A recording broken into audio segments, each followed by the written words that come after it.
Hey gang, what's up?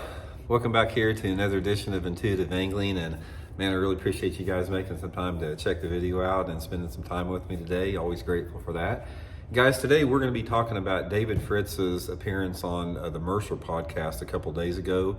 David dropped a truth bomb that I want to share with you guys, and I really want to get a discussion going around this because it's one of those things I sort of knew it a little bit, but I never really thought about it in the terms he's talking about and how profound of an impact it's having on our fishing. So I think you're going to find this really interesting.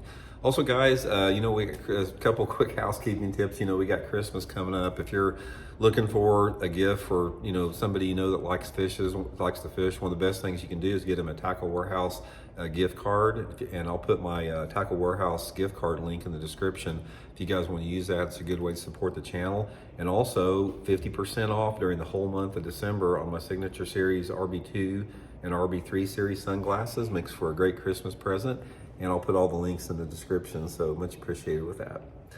Okay guys, if you missed it, I've only had a chance to watch about 75% of that podcast, but I did catch one clip of it that Dave was talking about this, and they were discussing new technology, and he was talking about how he still fishes with flashers, which I love. I think that's awesome out there, and sort of how things have changed since he was such a dominating force. And guys, if you're just getting into the fishing world, or if you're a younger angler, a lot of people don't realize how dominating on a next level dominating that David Fritts was back in the 90s when he was pretty much one of the few guys that was fishing offshore.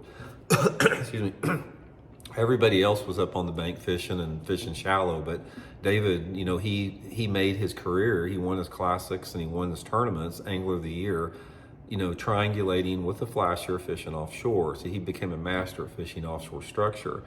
And the truth bomb that he dropped in this particular episode, he was talking about the technology and the forward-facing sonar, and Dave was sort of getting into the fact why he asked him why he thought that maybe why he doesn't catch him cranking. Why he used to catch him deep cranking all the time, and deep cranking is sort of like went by the wayside just super quick over the last couple of years.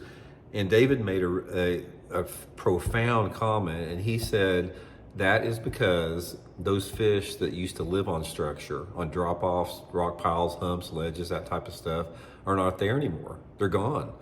And he equated it to fishing pressure, which, I agree with that to some extent.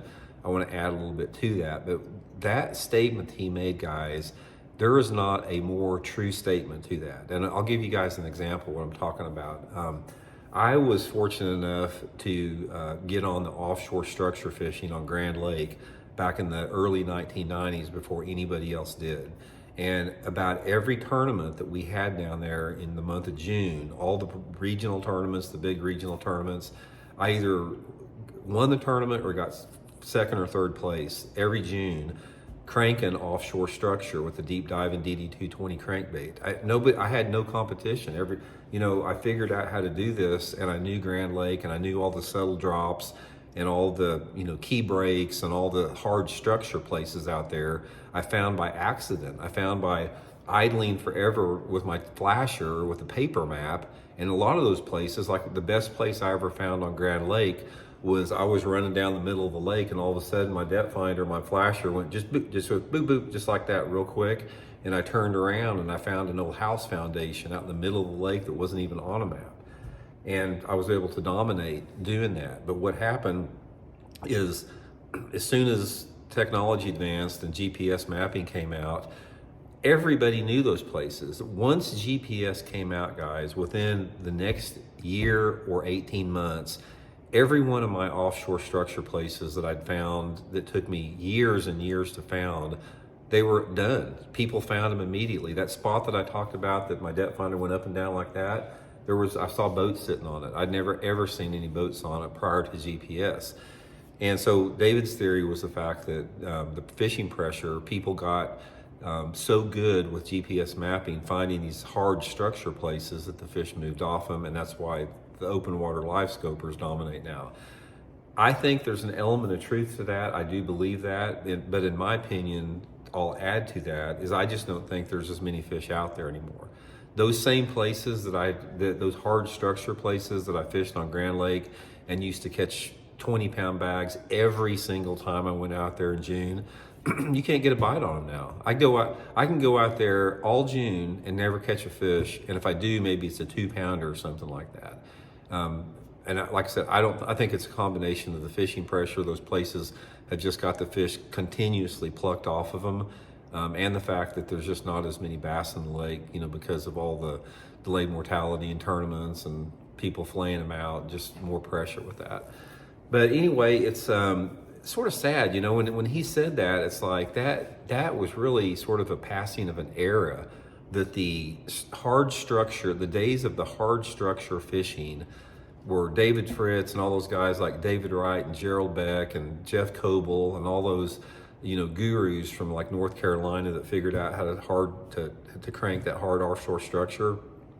That way of fishing has gone by the wayside simply because of technology. If it wasn't for technology and GPS mapping, those areas would still be as good as they are today. And it sort of goes in line with the fact that one of the reasons I have a bad attitude about this is, like, let's take for example myself or David Fritts fishing these offshore places. It took me about 10 years to find all these places, and once GPS mapping came out, you could take any dude out there that didn't know anything about Grand Lake, and he could look on a GPS mapping system and he could find the little subtle breaks and hard spots and high spots out there, immediately just by looking at the map. And those guys were able to capitalize on that without putting in that work, without putting in that dirt time.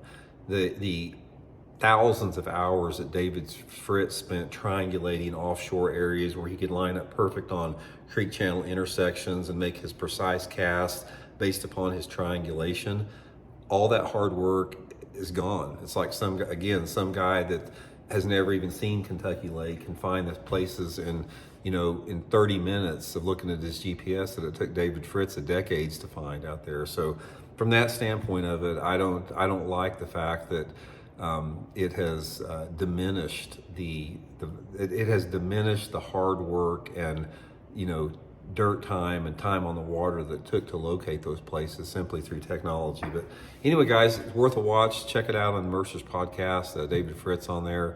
It's definitely well worth some time watching it. So talk to you guys later. See you.